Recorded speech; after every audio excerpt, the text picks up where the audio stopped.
Song అది.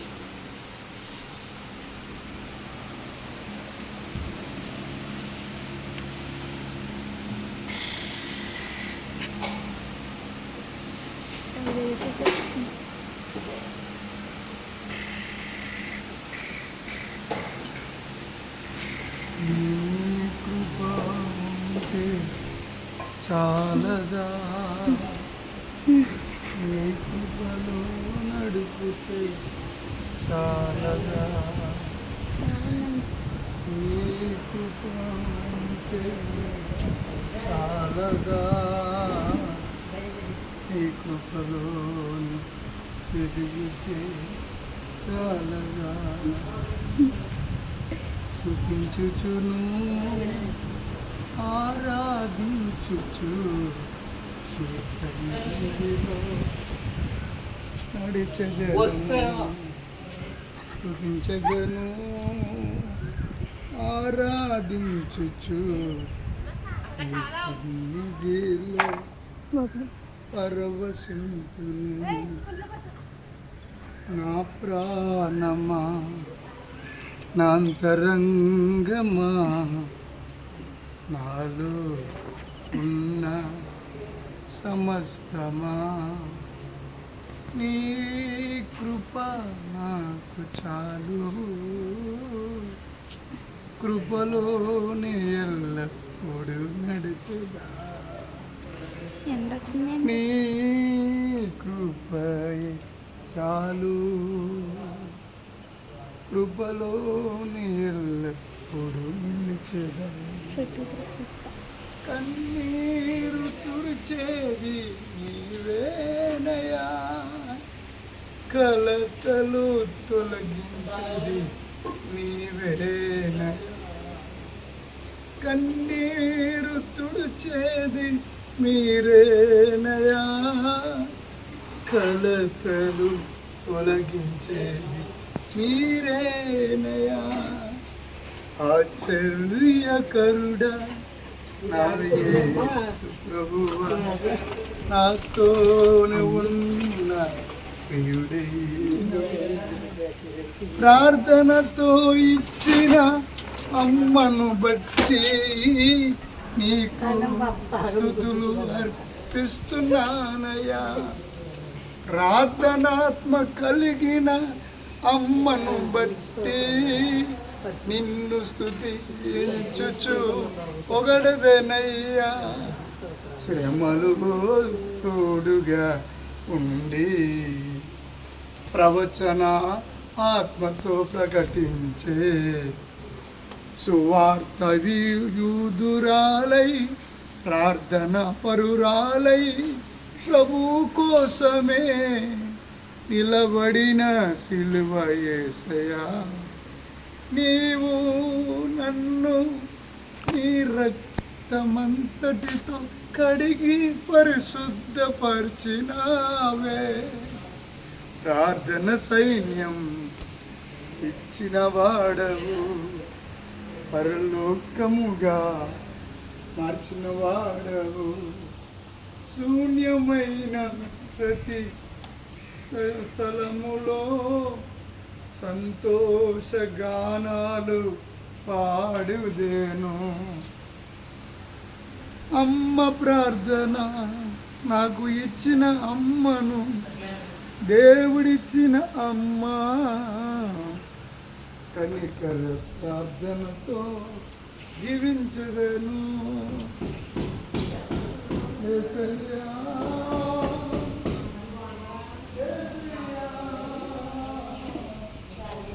యేసయ్యా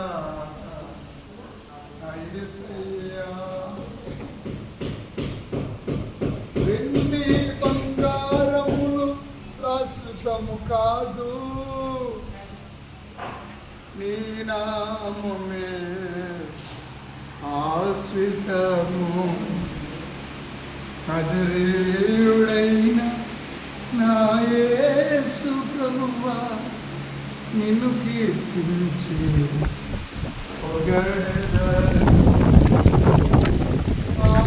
పొగడెదనంతా నీవేనయా నా కలం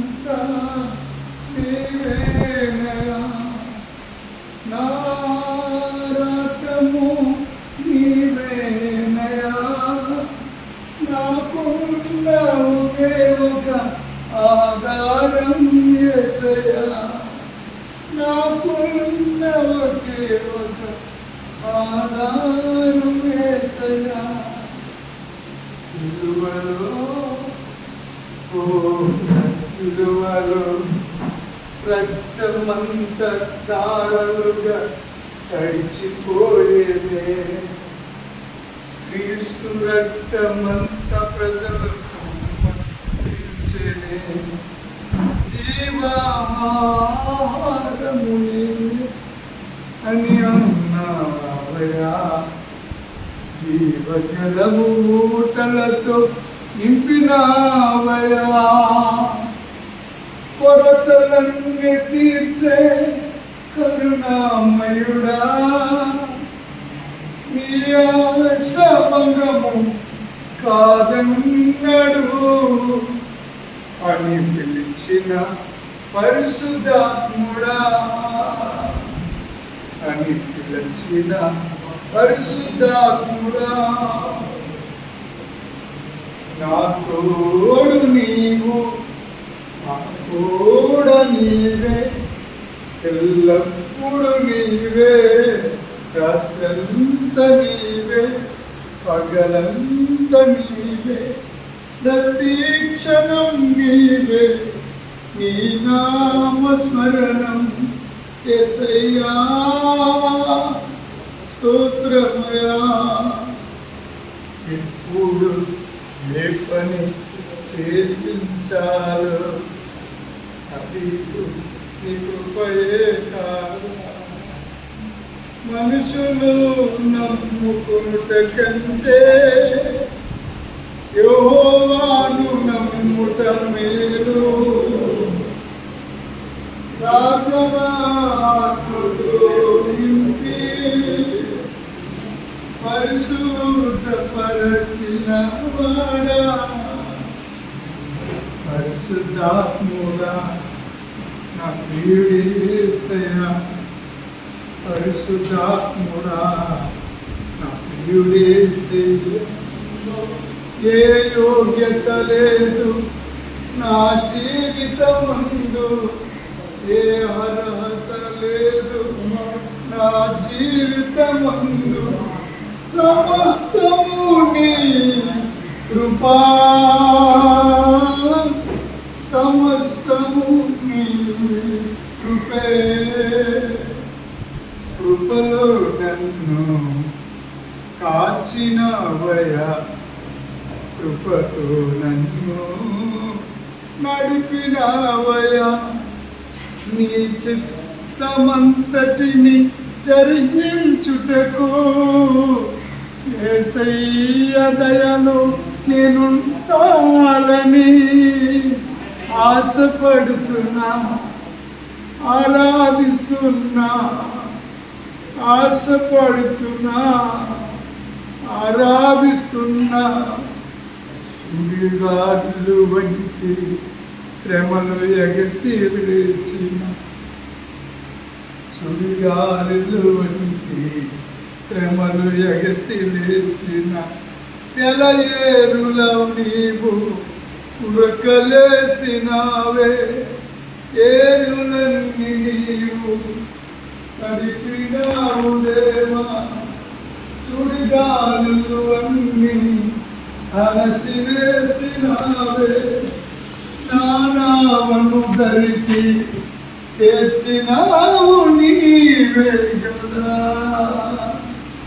యేసయ్యా, చేర్చినావు నీవే కదా.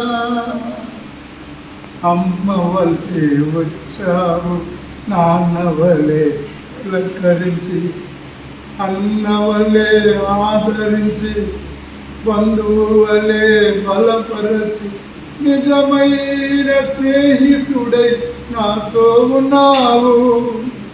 నిజమైన స్నేహితుడుగా నాతో ఉన్నావు. ఎలా మరువగలనయ్యా నీ ప్రేమను, ఎలా మరువగలనయ్యా నీ త్యాగమును, ఎలా మరువగలనయ్యా నీ ప్రేమను, ఎలా మరువగలనయ్యా నీ త్యాగమును. కరుణామయుడా, దయామయుడా, శాంతి స్వరూపా యేసునాథుడా నీ కృప చాలదా నీ కృప చాలదా అర్థము నీవే పరమార్థము నీవే అడ్రాసు నీవే ఆధారము నీవే పరిశుద్ధాత్మ తండ్రి ఎన్నిక లేని మమ్మలను ఎన్నుకొని ఆధారం లేని మా జీవితాలకి మీరే ఆధారమై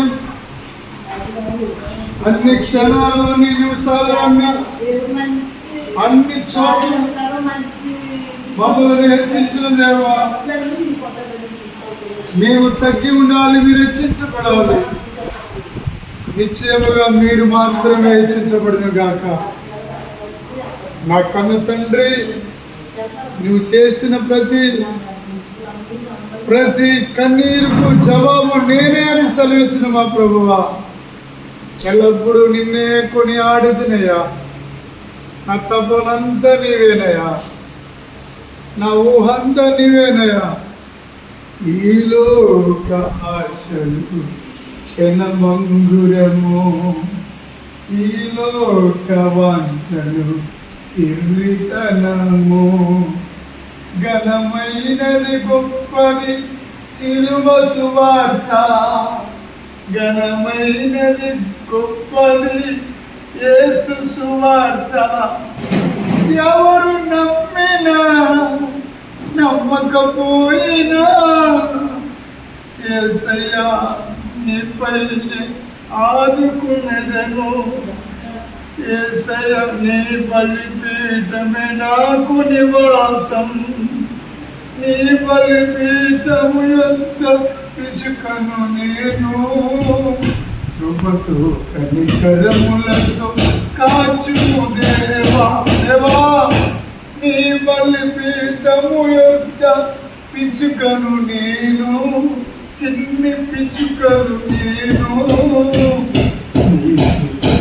నన్ను కాచినవయా నాకు నివాసము నీ బలిపీఠం నాకు వస్త్రము నీ అభిషేకం నాకు దాహము నీ వాత్సల్యము నాకు ఆహారము మీరేనయా పరలోక తండ్రి నిశ్చయముగా నీ యందు విశ్వాసం ఉంచు వారిని ఎంతో ఆస్వాదిస్తావు తండ్రి కన్నులార చూచి చెవులార విని మనసారా గ్రహించి పరమాత్ముడా పరిశుద్ధాత్ముడా నిన్ను ఏమని వర్ణించాలి అలాగా ఏమని పాడాలి ఎంతని పాడాలి నీ కృప లేకపోతే నేను లేనయ్యా నీ కృప లేకపోతే మేము లేమయ్యా నీ కృప లేకపోతే మేము లేవు నీ కృప ఒక్కటే మమ్మల్ని నడిపిస్తుంది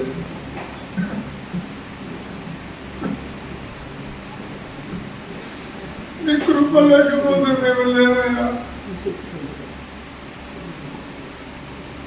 ఘోరమైన పాపమును కడిగి ఆ పాపమంతటిని నీవు కడిగి నా హృదయము శుద్ధి చేయువాడా నీ ఆత్మతో బలపరచుమయ్యా నా హృదయము నీదే నా దేహము నీదే ఈ ప్రాణము నీదే ఈ జీవితమంతా నీకంకితమయ్యా ఈ ప్రాణము నీది ఈ జీవితం మీది నా జీవితమంతా నీకంకితము యేసయ్యా రాజా,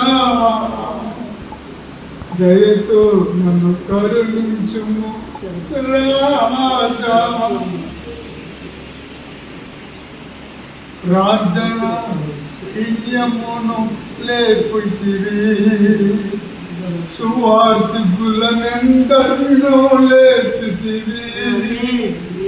ప్రార్థన సైన్యమును ఇచ్చితివి, సంఘ సేవకులనెందరనో సిద్ధపరచితివి. దహించు అగ్నివై వచ్చిన దేవుడా, నా ఘోర కలతలన్నీ తుడిచి వేసినవాడా, నా ఘోర శాపమంతా కాల్చి వేసినవాడా. పరిశుద్ధ ఆత్మదేవా రండి యేసు రాజా, పరిశుద్ధ ఆత్మదేవా రండి యేసు రాజా. నీ సన్నిధిలోనే జీవించాలి, నీ సన్నిధిలోనే ఉండాలి. భాషకందని ప్రేమ, మాటలకు అందని ప్రేమ నీదేనయా. వెండి బంగారాలు మా యొక్క లేవు కానీ మేము కలిగి ఉన్నాం. నజరేయుడైన యేసుక్రీస్తు నామములోనే లేచి నడవమని చెప్పిన మా తండ్రి, నా యందు విశ్వసించిన వాడు కలవరపడడు అన్నా, వెరవడు, చింతించడు. అపాయం వచ్చినప్పటికీ, శోధనలు కలిగినప్పటికీ సియోను కొండవలే కథలక నిత్యము నిలిచి సియోను కొండవలే ఉంటాడని మాట్లాడారు. ఇదిగో ఈ గీతము, ఈ పాట, ఈ ఆరాధన, ఈ గీతము వింటున్న ప్రతి ఒక్కరికి ఆదరణ కలిగించు. హృదయాలను తాకండి ప్రభువా. ప్రభువా, జన్మ పాపము కర్మ పాపమును కడిగి వేయగలిగిన నజరేయుడైన యేసుక్రీస్తు రక్తముతో వారి జీవితాలను పరిశుద్ధపరచుతండ్రి. భూమిలో పరిశుద్ధత నీ బలిపీఠమే కదా. ఈ భూమిలో నెమ్మది నీ పాదాల దగ్గరే కదా. నీ పాదాలను విడిచి ఎక్కడికి వెళ్తున్నాయా? అగాధములోకి వెళ్ళిన అక్కడ నువ్వు ఉన్నావు, ఆకాశం వైపు చూసి అక్కడ నువ్వు ఉన్నావు, భూమి అంతటిలో ఉన్నావు. సర్వవ్యాపి, సర్వాంతర్యామి, సర్వ సృష్టికర్త, సకల ఐశ్వర్యములకు కారణభూతుడైన వాడా, నీకు కోటి కోటి వందనాలు, కోటి కోటి స్తోత్రాలు చెల్లిస్తున్నాను. చూడండి ప్రియమైన దేవుని బిడ్డలారా, దేవుని యొక్క వాక్యము సజీవం కలదే, ప్రాణాత్మ శరీరాలను విభజిస్తూ మూలుగులలోనికి కూడా వెళ్తుంది. వాక్యము వినే కొలది వాక్యాధిపతి అయిన యేసయ్య, సింహాసనాసీనుడైన యేసయ్య, ఆయన అదృశ్యుడిగా ఉన్నారు. ఎందుకంటే ఆయన ఆత్మ అయిన దేవుడై ఉన్నారు.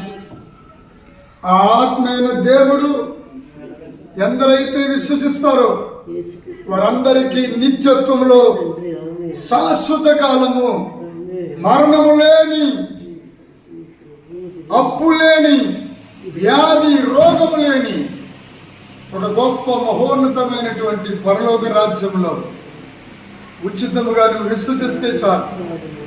యేసయ్య నా తండ్రి, యేసుక్రీస్తు ప్రభువు వారు నా సొంత రక్షకుడుగా నేను అంగీకరించుచున్నాను అని నీ పెదవులతో అని నీ హృదయంతో ఒప్పుకుంటే ఈ లోకంలో ఎవరు ఇవ్వలేనంత శాంతి, ఏ మనుషుడు ఇవ్వలేనంత శాంతి, ఏ ప్రజలు ఇవ్వలేని నెమ్మది నా ప్రియుడైన యేసయ్య ఇవ్వగలడు. అందుకే నాకు ప్రియుడు నా యేసయ్యే, నాకు అందమైన వాడు నా యేసయ్య. నా యేసయ్య ధనవంతుడు, నా యేసయ్య భాగ్యవంతుడు, నా యేసయ్య అతి శ్రేష్ఠుడు, సుందరుడు. అంతేకాదు నా యేసయ్య శ్రీమంతుడు. అలాంటి యేసయ్యను నువ్వు నీ కాలాన్ని, నీ సమయాన్ని ఎక్కడెక్కడో ఉపయోగించుకుంటున్నావా?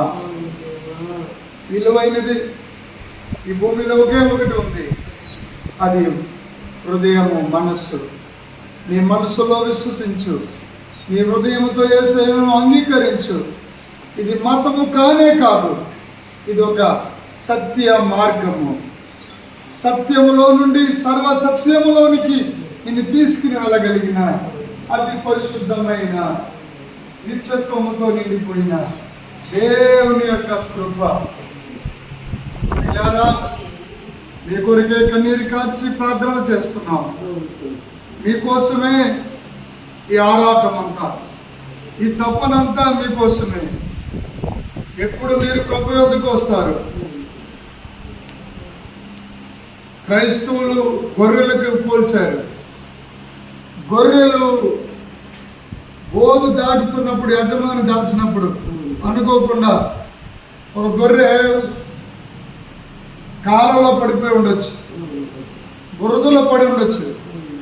కానీ ఆ గొర్రె అక్కడే ఉండిపోవాలనుకోదు, లేచి కడుగుకుని మళ్ళీ మందలో చేరాలనుకుంటుంది. నజరేయుడైన యేసుక్రీస్తు వారి యొక్క శ్రేష్టమైన నామములో దేవుని సంఘములో నువ్వు చేర్చబడ్డావా? అదే సమయంలో మరొక జంతువు ఉంది, అది బురదలో పడి బురదంతా మీద వేసుకుని బురదే తన జీవితముగా జీవిస్తాడు. దాని పేరు పంది. ఫస్ట్ గొర్రె పిల్ల, తర్వాత పంది, తర్వాత బురదలో తెల్లే పాలిచ్చే జంతువులు కూడా చక్కటి నీటిలోనికి వెళ్ళి స్నానం చేస్తాయి. వాటి ముడుకును అవి కడుక్కుంటాయి. వాటి కొమ్ములకున్న ఆ బలహీనత అంతా తొలగించుకుంటాయి. తిరిగి యజమానుడు వచ్చి కడిగినప్పుడు యజమానుడికి లోబడి అవి ఎక్కడికి వెళ్ళాలో ఆ గూటికి చేరతాయి. అలాగా నువ్వు చేరగలవా? అలాగే నువ్వు చేరితే ఈ భూమి మీద మహా అయితే 80 సంవత్సరాలు, 100 సంవత్సరాలు. ఆ తర్వాత ఎప్పుడు ఎన్నడూ తిరిగి రాని ప్రదేశంలోనికి వెళ్ళిపోతాం. మృతులు పునరుద్ధానము చెందే కాలం ఉంది, అదే విశ్రాంతి కాలం ఒకటి ఉంది. అదే సమయంలో తీర్పు కాలము కూడా ఒకటి ఉంది. తీర్పులోనికి నువ్వు వెళ్ళకూడదని యేసయ్య శిలువ మరణము పొంది ఉన్నారు. యేసుక్రీస్తు ప్రభువు వారు ఎందుకు శిలువలో ఆయన చేతిలో మ్రేకులు, కాళ్ళలో మ్రేకులు, తలపైన ముళ్ళ కిరీటము, గుండెల్లో బల్లెము, ఇవన్నీ ఎందుకంటే నీ గురించి, నీవు ఉండవలసిన స్థానంలో ఆ దేవుడే కుమారుడై, ఆ దేవాది దేవుడు తన కుమారుని పంపించి ఆకాశం నుండి తండ్రి, ఇదిగో ఈయనే నా ప్రియ కుమారుడు, ఈయన యందు నేను ఆనందించుచున్నాను అని మాట్లాడారు. అదే తర్వాత ఆయన ఈ లోకానికి వచ్చి 33.5 సంవత్సరాలు జీవించి మృత్యుంజయుడై 3వ దినమున తిరిగి లేచి ఆయన వెళ్తూ వెళ్తూ ఒకటి అన్నారు, శ్రీ శ్రీ శ్రీ శ్రీ శ్రీయేసుడైన సత్యస్వరూపి అయిన ఆత్మదేవుడు సర్వసత్యములోనికి మిమ్మల్ని నడిపించడానికి నేను ఇదిగో మీకు వేరొక ఆదరణకర్తను, అనగా పరిశుద్ధాత్మ దేవుడిని మీకు పంపుతున్నాను. పరిశుద్ధాత్మ దేవుడు ఏం అవసరమో మీరు ఏమైతే వింటారో, ఏమైతే చూస్తారో వాటిని తెలియజేస్తూ సంభవింపకు వాటిని నీకు బయలుపరుస్తారని లేఖనాలు చదివిస్తున్నాయి. ఇప్పటికైనా మించిపోయిందేమీ లేదు. గతించిపోయిన కాలాన్ని చూసి దుఃఖపడకండి. గతించిపోయిన కాలంలో అయ్యో నేను జారిపోయాను, పడిపోయాను, కూలిపోయాను, నేను ఇంక లేవలేను అని అనుకుంటున్నావేమో. యేసుక్రీస్తు ప్రభువు వారు నీ కుడి చేయబట్టి అని ఆయన లేపగలరు. ఇంకొక విషయం ఏమిటంటే, నువ్వు చెడిపోతూ ఎదుటి వాళ్ళని చెరిపేస్తూ, నువ్వు పడిపోతూ ఎదుటి వాళ్ళని పడగొడుతూ అలాగే నీ జీవితంలో జీవించవద్దని ప్రభు పేరిట తెలియజేస్తున్నాను. బిడ్డలారా, పాపము అది త్రాచుపం లాంటిది. అది గోడ మీద ఉన్న కాటేస్తుంది, అది కింద తిరిగిన కాటేస్తుంది, రోడ్డు మీద వెళ్ళిన కాటేస్తుంది. కాబట్టి పాముని ఈ దినాల్లో మీరు గమనించండి. ఆదిఘట సర్పం అన్నాడు సాతాను, ఒక పేరు ఆదిఘట సర్పము. ఆదిఘట సర్పాన్ని నా యేసయ్య శిలువలో తల నరికేశాడు, తల తొక్కివేశాడు, తల చితికిపోయింది గొలగద కొండ పైన. హల్లెలూయా.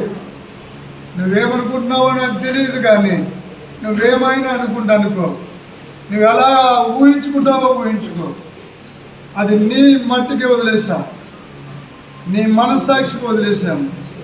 కానీ ఒకటి మాత్రం సత్యం, ఏ రీతిగా అయితే గాయాలు పొందుకుని గొర్రె పిల్లగా ఆయన వెళ్ళారో అలాగా మళ్ళీ గొర్రె పిల్లలాగా వస్తారని నువ్వు భ్రమపడకు. నీ పాపాలన్నీ యేసు రక్తం ఉంది కదా, యేసు శరీరం ఉంది కదా అని నువ్వు భ్రమపడకు. ఆయన ఇప్పుడు వచ్చేటప్పుడు యోధా గోత్రపు సింహంలాగా రాబోతున్నాడు. సింహం ముందు ఎవరు నిలబడలేరు. ఎంత పెద్ద అరణ్యమైనా, ఎంత పెద్ద అడవి అయినా, ఎంత పెద్ద మృగాల మధ్యలోనైనా సరే, సింహము జూలు దులిపితే అడివంతా అల్లజడి వచ్చేస్తాయి. నా దేవుడి మాట, సముద్రంలో ఉన్న తిమింగలం అనే చేప దేవుని మాటకు లోబడి ఉపవాసం ఉండని 3 రోజులు 3 రాత్రులు 3 పగలు ఆ ఉపవాసం ఉండి యోనా గారిని కడుపులో దాచింది. ఇది ఎంత ఆశ్చర్యం అండి. మరి ఆ చేప యొక్క జీర్ణాశయం ఏమైపోయింది? ఆ చేపకి ఆకలి ఏమైపోయింది? నాచులో ఉండి ప్రార్థన చేస్తున్నాడు. చేప కడుపులో ఉండి మొర్ర పెడుతున్నాడు. ఏమని? నేను నిన్ను వెళ్ళమన్నావు, నేను వెళ్ళలేకపోయాను, నన్ను క్షమించు ప్రభువా, ఒక్క అవకాశం ఇవి అని చేప కడుపులోకి వెళ్ళక ముందే, వాడలో ఉండగానే, వాడ ఎక్కుతున్నప్పుడే ఆయన తీర్మానం తీసుకుంటుంటే చాలా బాగుండేదని అనిపిస్తుంది. కానీ అతని వల్ల ఆ వాడలో ఉన్న వాళ్ళందరికీ శ్రమ వచ్చేసింది, గాయం వచ్చేసింది. పైగా వాళ్ళతో లేదు, వాడ అడుగు భాగానికి పోయి కుర్ర పెట్టి పడుకున్నాడు. ఈ దినాల్లో కూడా చాలామంది సువార్త చేయవలసిన సమయంలో చేయక, ప్రార్థించవలసిన సమయంలో ప్రార్థించక, వాక్యము ధ్యానించవలసిన సమయంలో వాక్యం ధ్యానించక, యవ్వన కాలాన్ని వ్యర్థపరుచుకుంటూ తన జీవితంలో ఇదిగో నేను ఫలానా పాపం చేశాను, ఇదిగో ఫలానా వ్యక్తితో నేను ఇట్లా తిరిగాను, ఇట్లా ఉన్నానని పాపం గురించి రోమీలు రాసిన పత్రిక 2వ అధ్యాయం 1వ వచనం చదివిస్తుంది. నీవు పాపాన్ని విడిచిపెట్టకపోతే, పాపాన్ని నువ్వు అసహించుకోకపోతే దేవుడు నిన్ను ఎలా ప్రేమించగలడు? చీకటి దగ్గర వెలుగు ఉండదు, సాతాను దగ్గర దేవుడు ఉండనే ఉండడు. పక్షిరాజు ఎగిరినట్లుగా నీ రెక్కలు యవ్వన బలాన్ని పొందుకోవాలి, వాక్యం అనే యవ్వన బలాన్ని పొందుకోవాలి, ఏమైనా వాక్య ధ్యానం చేయాలి, పఠించాలి. పూర్వపు భక్తులను చూసి వారు నడిచిన త్రోవలు నీకు ఒక ఆదర్శంగా తీసుకోవలసిన సమయం ఇది. కాబట్టి విమర్శించే ఆత్మతో ఉండక పరిశీలన చేసుకునే ఆత్మతో ఉండాలని ప్రభు పేట మీకు తెలియజేస్తున్నాను, మీ జీవితము విలువైనది, మీ జీవితము శ్రేష్టమైనది. మీరెంతో ఆస్వాదించబడిన వారు, మీరెంతో ఫలిస్తారు. మీ కన్నీరు నాట్యంగా మారబోతున్నాయి. నువ్వు కార్చిన కన్నీరన్నీ దేవుడు తుడిచివేస్తున్నాడు. నీ అప్పులన్నీ ప్రభు ఖచ్చితంగా తీర్చివేస్తాడు. నీ గర్భఫలము దేవుడు ఇవ్వబోతున్నాడు. గర్భఫలాన్ని దేవుడిచ్చే బహుమానం అది వెండి బంగారాలు కాదు, ఆత్మతోనూ సత్యముతోనూ నన్ను ఆరాధించాలంటున్నాడు ఆయన. నువ్వు ఆరాధించగలవా? నీ జీవితము ఆయనకి ఇస్తావా? ఇంతకాలము నీ జీవితము ఎవరెవరికో ఇచ్చుకుంటూ వచ్చి ఉన్నావు. కానీ ఇప్పుడైనా నువ్వు ఆయన ఆరాధిస్తే, ఆయనను పూజిస్తే, ఆయనే నిజమైన సర్వసత్య దేవుడు అని నువ్వు గుర్తెరిగితే చాలు.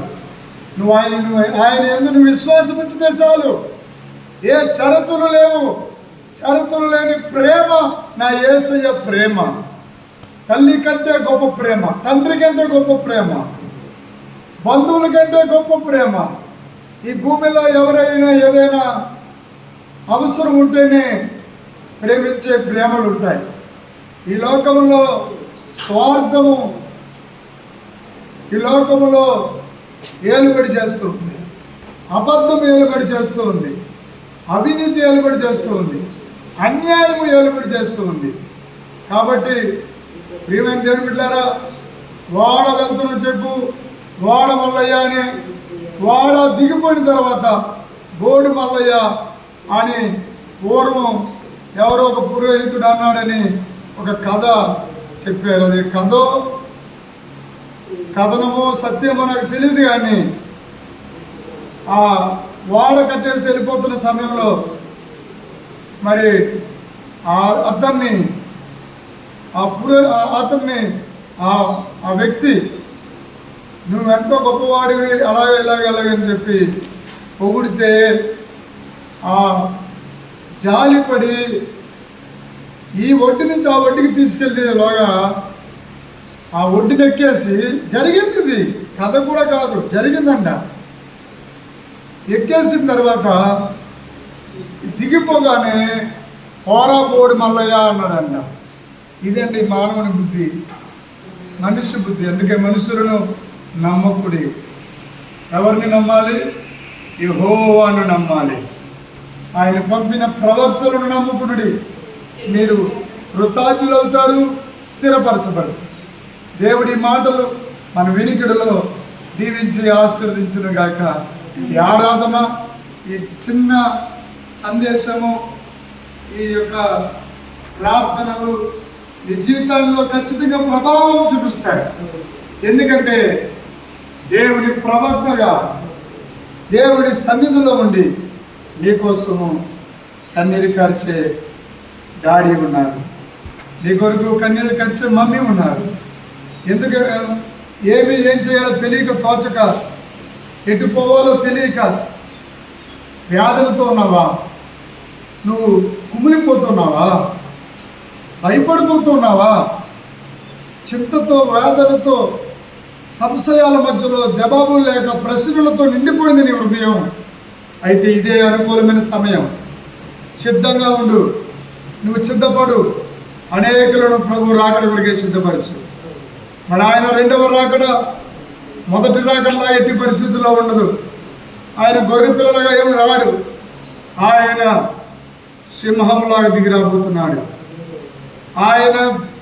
ఆయన వచ్చేటప్పుడు ఆయన యొక్క ఉగ్ర రూపానికి, ఆయన యొక్క ఆ రెండవ రాకడకు ఎవరు తాలుకోలేరు, ఎవరు ఓర్వలేరండి బాబు, తట్టుకోలేరు. దయించి మరలా చెప్తున్నాను, రక్షణ ఉచితంగా భూమి మీద ఇచ్చారు. నమ్మితే చాలు. మీరు నమ్మి విశ్వసిస్తే మీ ఆత్మ ప్రాణ శరీరాలలో ఉన్న జన్మ కర్మ పాపాలన్నీ కడిగిపోతాయి. మీరు నమ్మకపోతే ఖచ్చితంగా చెప్తున్నాను, అమృతం కోసం దేవతలు రాక్షసులు ఎలా అయితే యుద్ధం చేశారో అలాగా ఈ లోకంలో సాతానుడు, ఒక మానవుడు యుద్ధం జరుగుతూ ఉంది. అమృతం అనగా ఎవరంటే యేసుక్రీస్తు రక్తం. యేసుక్రీస్తుని ఆశ్రయించవద్దని సాతానుడు వాడి దూతలు యుద్ధం చేస్తున్నారు. యేసుక్రీస్తు ప్రభువు వారిని ఆశ్రయించాలని మానవుడు ప్రయత్నం చేస్తున్నాడు. అందుకని మానవ ఆత్మతో మనిషి రక్షణ పొందలేడు. దేవుని ఆత్మ ద్వారానే కార్యం జరుగుతుంది. మనిషి ఇచ్చతో దేవుని వాక్యం పుట్టలేదు. దేవుని యొక్క వాక్కు సజీవమై వాడిగల శూలు సజీవమై వాడిగలిగిన రెండంచులు కలిగిన ఖడ్గము. ఈ రెండంచులు అంటే ఒకటి పాత నిబంధన, రెండు క్రొత్త నిబంధన. ఈ రెండింటిని కలిపి నీ శరీరాన్ని, నీ ప్రాణాన్ని, నీ ఆత్మను విభజిస్తాయి. అప్పుడు నీకు సులువు అవుతాయి, భక్తి సులువు అవుతాయి, ప్రార్థన సులువు అవుతాయి, ధ్యానం సులువు అవుతాయి.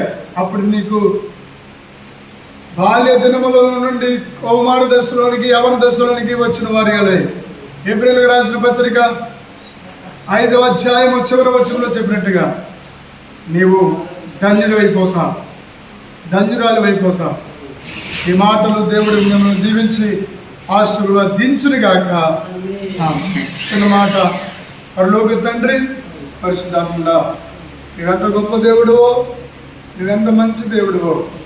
యేసయ్యా, నువ్వు గొప్ప దేవుడివి, నువ్వు మంచి దేవుడివి. మనుషుల వలె క్షమించి మనసులో పెట్టుకునేవాడివి కాదు. నువ్వు దేవా, నువ్వు క్షమించి మరిచిపోయే ప్రియుడైన తండ్రివి.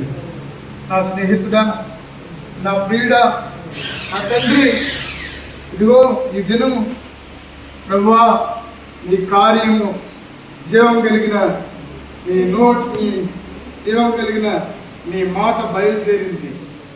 దేవా, నీ నోటి మాట ఎందరైతే వింటున్నారో, ఆలకిస్తున్నారో, నిశ్చయముగా చుట్టాల వైపు చూడకుండా, బంధువుల వైపు చూడకుండా, ఈ లోకంలో జరిగే ఆచారాల వైపు వెళ్ళిపోకుండా, ఆచారాలకు అమ్ముడైపోకుండా, ఈ లోకంలో ఉన్నటువంటి భయంకరమైనటువంటి పాపానికి, శాపానికి, భయంకరమైనటువంటి ఈ లోకంలో శుద్ర మంత్ర తంత్ర శక్తులన్నింటికి లోబడిపోకుండా, ఎలాంటి పరిస్థితులు వచ్చినా సరే నా తండ్రి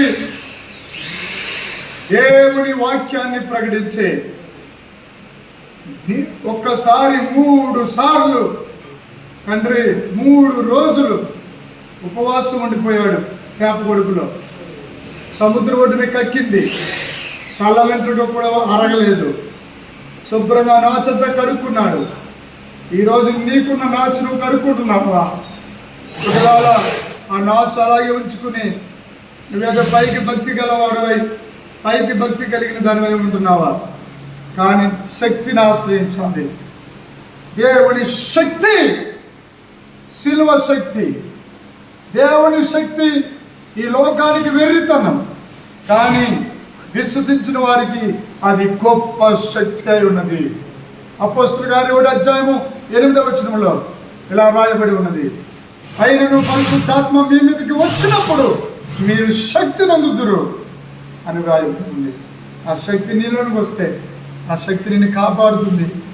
ఆ శక్తి పేరే పరిశుద్ధాత్మ దేవుడు. ఆయన ఒక శక్తే కాదు, ఆయన ఒక వ్యక్తి. ఆయన నీతో మాట్లాడతాడు, నీ హృదయంలో నుంచి మాట్లాడతాడు, దర్శనాల రూపంలో మాట్లాడతాడు, కళల రూపంలో మాట్లాడతాడు. ఈ మాటలు గుర్తించుకుని నిశ్చయంగా నీవు గొప్ప బహుమతులు ఈ లోకంలో నీకు మనుషుల చేత ఎలివేయబడి ఉండొచ్చు, ఈ లోకంలో లేకపోతే ఇరుగు పొరుగు వారి చేత ఎలివేయబడి ఉండొచ్చు, చులకనగా చూడవచ్చు, అపహాస్యం చేయవచ్చు. ఆ దినాలలో నోవాహు ఓడ ఊరిమయంగా కట్టినప్పుడు 120 సంవత్సరాలు నోవాహు తాతని ఇచ్చేవాడన్నారు, ఎదుగువాడన్నారు, మూగువాడన్నారు. మతి చెల్లించిపోయి ఊరి మధ్యలో కడుతున్నారు. ఎవరైనా వాడ కడితే సముద్రం ఒడ్డు కడతారు, కానీ ఊరి మధ్యలో వాడు కడుతున్నారు ఏంటని లోకమంతా హాలం చేసింది. కానీ దేవుడు చెప్పాడు, చిత్తి చారకపు చెక్కతో కట్టమని. దేవుడు చెప్పాడు, ఒకే ద్వారము కట్టమని. దేవుడు చెప్పాడు, 2 పవిత్రమైన జంతువులను పంపమన్నాడు. అలాగిన దేవుడు ఒక ప్రణాళికతో పంపాడు. సృష్టి ఒకసారి చేసాక రెండోసారి చేయలేదు దేవుడు. ప్రియులారా, యనమండుగురు, నోవాహు గారి కుటుంబం యనమండుగురు, వాళ్ళ కుమారులు, కుమార్తెలు, కోడళ్ళు, బిడ్డలు ఓడలోనికి వెళ్ళారు. తర్వాత దేవుడు ఆ మూత, వాళ్ళకు మూత వేసిన వాడు దేవుడు. దేవుడు ఎక్కడికి తలుపు మూసేస్తే నీ తరం కాదు, నా తరం కాదు, మరలా దేవుడే తెరవాలి. దేవుడి బిడ్డలారా, 40 రాత్రులు 40 పగళ్ళు అది సముద్రం మీద వెళ్ళలేదు. ప్రపంచం అంతా నిండిపోయింది నీరు. 40 రాత్రులు 40 పగళ్ళు ఆ ఓడికి వెళ్ళి అరారాతు కొండ పైన అది ఆ కొండకి ఢీక్కుని అక్కడ ఉండిపోయింది. గమనిస్తున్నారా? ఇది ఒక కథ కదండి, ఇదేదో పురాణం కాదు, ఇతిహాసం కాదు. ఇది పరిశుద్ధ బైబిల్ గ్రంథంలో రాయబడిన సర్వ సత్యము. అప్పుడే బలి ప్రారంభమైంది. దహన బలి, పావురాల్ని, పక్షుల్ని అగ్గిలో వేసి దహనమిస్తే ఆకాశంలో ఉన్న మహాదేవుడు ఆగ్రహించి వాటిని స్వీకరించి మరలా ఇలాంటి తుఫాను, ఇలాంటి 40 రాత్రులు 40 పగళ్ళు నేను ఎప్పటికీ వర్షం కురిపించున్నావు, ఇదిగో నీకు నాకు గుర్తుగా ఇదిగో ఆకాశంలో ధనస్సు పెడుతున్నానని 7 రంగుల ఇంద్రధనుస్సును పెట్టారు. దాని ఇంద్రుడు అని మన వాళ్ళు అంటారు. పిల్లల దానికి చాలా చాలా చరిత్ర ఉంది చెప్పాలంటే. కానీ దేవుడి మాటలు దీవించిన గాక నువ్వు ఆశీర్వదించబడతావు. నీ కన్నీరు నీకు ఎన్నడూ ఉండదు. నీకు డాక్టర్లు ఏ రిపోర్ట్ అయితే చెప్పారో, నిన్ను డాక్టర్లు ఏదైతే నేను భయపెట్టారో, ఈ ప్రజలు ఏమైతే నేను భయపెడుతున్నారో, ఎవరైతే నీకు దూరం అయిపోయారో, నీ తల్లి దూరం అయిపోయిందా, నీ తండ్రి దూరం అయిపోయాడా, నీ అన్నదమ్ములే నీకు దూరం అయిపోయారా, నీ అక్క చెల్లెలు నీకు దూరం అయిపోయారా, ఒకవేళ నీకు ఎవ్వరూ లేరా, నిన్ను అందరూ వదిలేశారా, అయితే నా ప్రభు మాత్రం నిన్ను వదలడు. నా ప్రభు నీతో వస్తాడు. ఆయన వచ్చి నిన్ను ఎత్తుకుని మోస్తాడు. ఆయన కింద నడిపించడు, నిన్ను అందరం ఎక్కిస్తాడు. భుజం మీద తప్పిపోయిన గొర్రెను భుజం మీద వేసుకుని మోసుకుని వచ్చాడు. 99 గొర్రెలు నేల మీద నడుచుకుంటూ వెళ్ళాయి. అది తండ్రి ప్రేమ. ఆ ప్రేమే అగాపే ప్రేమ. ఆ ప్రేమ నీతో వచ్చును గాక. May God bless you. Praise the Lord. నజరేయుడైన యేసుక్రీస్తు నామములో పొంది ఉన్నాము తండ్రి. ఆమేన్, ఆమేన్, ఆమేన్, ఆమేన్. ప్రైజ్